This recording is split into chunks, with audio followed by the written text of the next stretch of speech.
Fala, meus queridos e minhas queridas, tudo certinho com vocês? E pessoal, é o seguinte, acabei de gravar um vídeo que provavelmente vocês já viram aqui no canal, que é o vídeo do voo do Cinelog 30 V3 e do Vapor D5. Já tô aqui com a testa marcada. Rapaz, esse Integra, eu já comprei umas borrachinhas para substituir ele.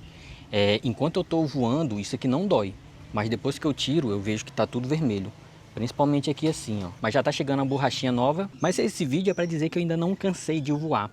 Então, trouxe aqui, ó, o Meteor 65 Pro e nós vamos voar com ele. Trouxe só 5 baterias porque, para ser sincero, eu nem pensei que eu ia voar com esse carinha, mas trouxe, bora fazer um voo com ele e eu vou mostrar para vocês como é o voo do bichinho. E é isso, tá ventando um pouquinho, não tanto, e bora ver o que ele consegue fazer.